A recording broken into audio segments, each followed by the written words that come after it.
네, 안녕하세요. 장동호 목사입니다. 우리 마태복음 이제 19장 또 나갈 텐데요. 같이 기도합니다.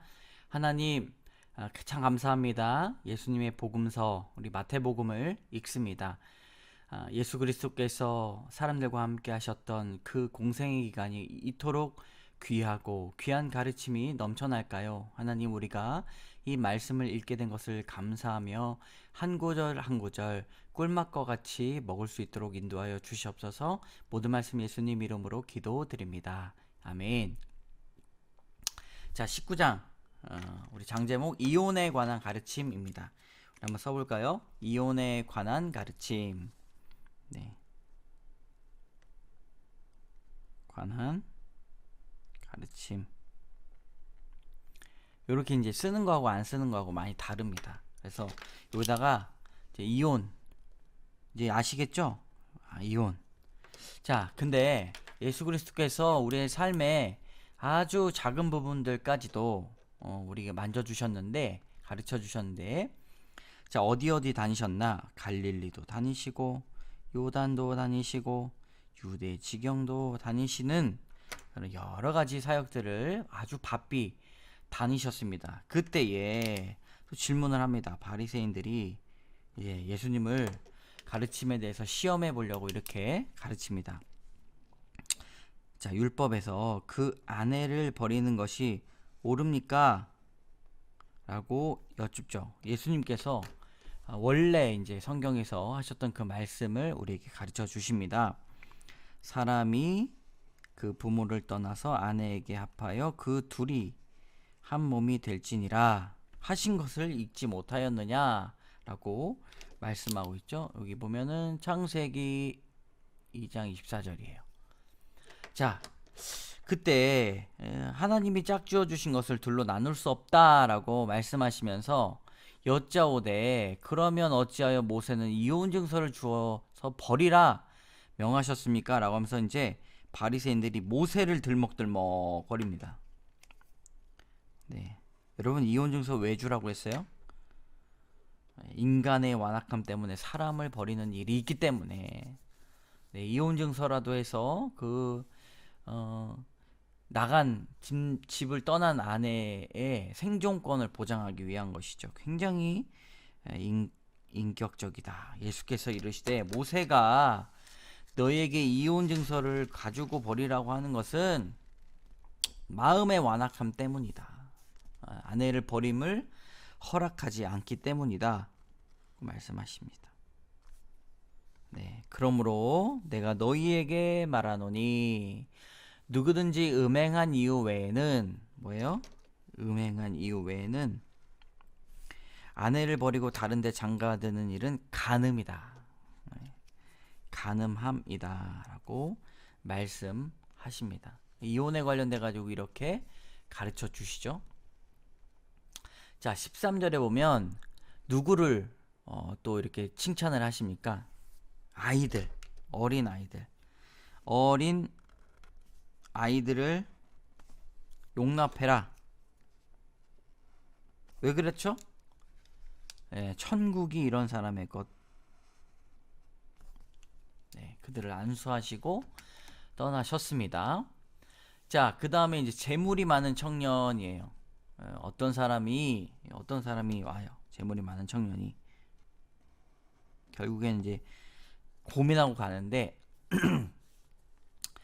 예수님 앞에 이제 이르러서 물어봅니다.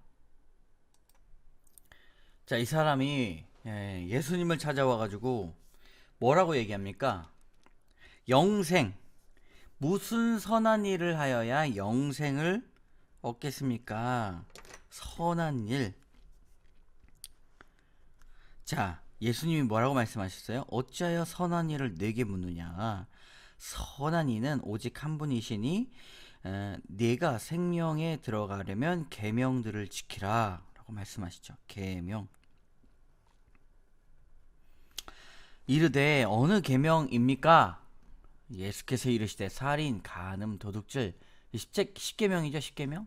10계명을 지켜라.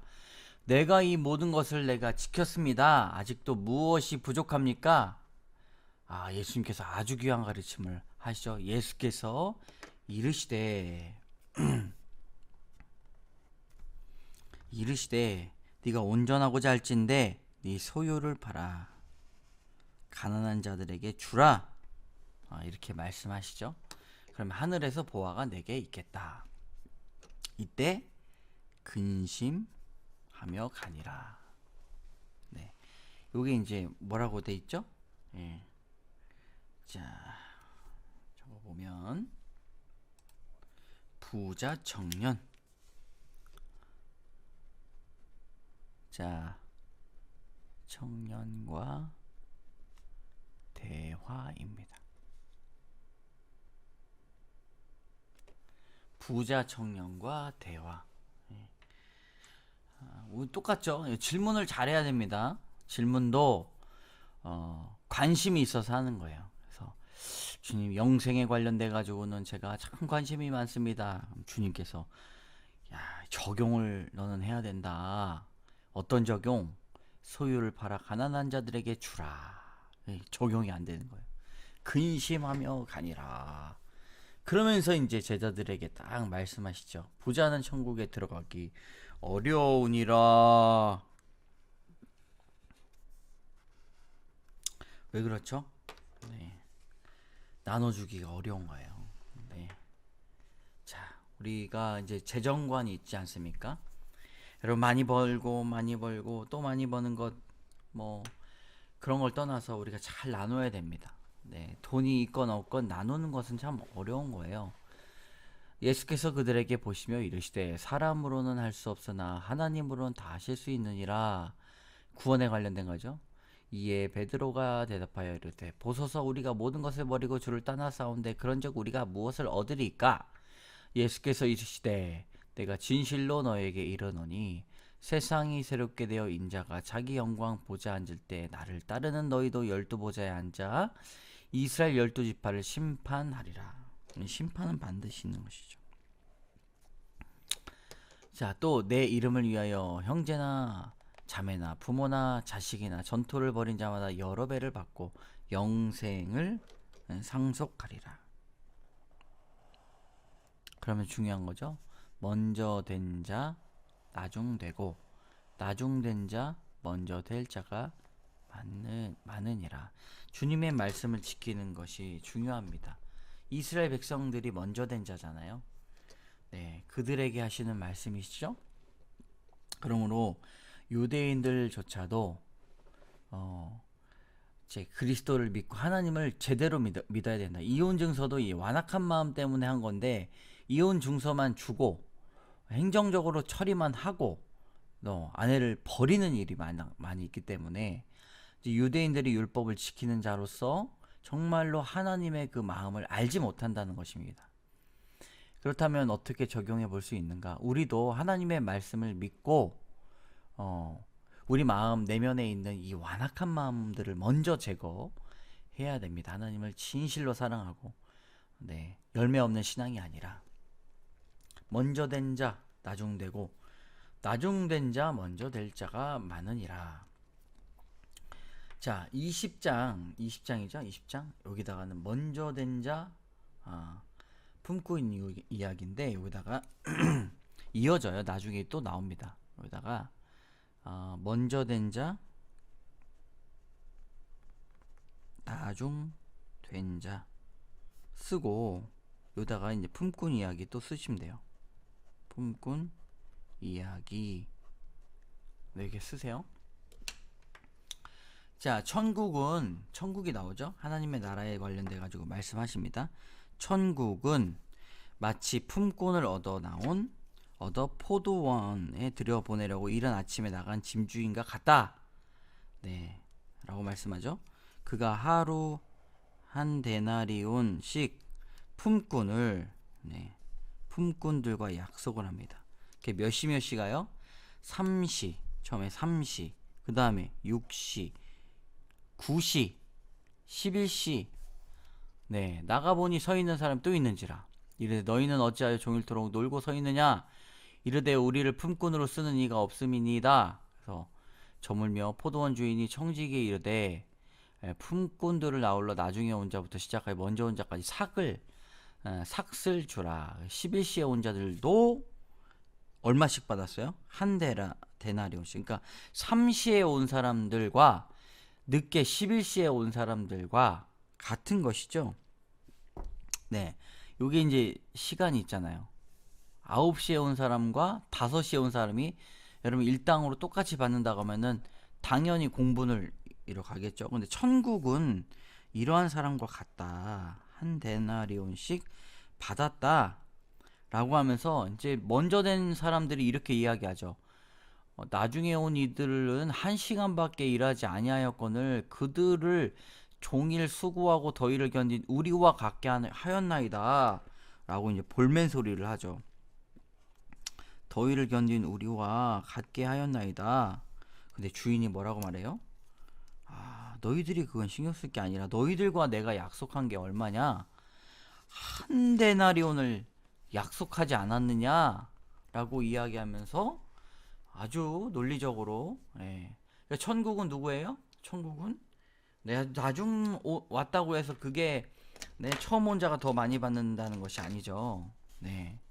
여기 또 나와요. 나중된 자가 먼저 되고 먼저 된 자가 나중되리라. 예수님께서 말씀하시는 천국에 대해서 이야기하십니다. 끝까지 우리는 우리의 삶의 목표가 뭐예요?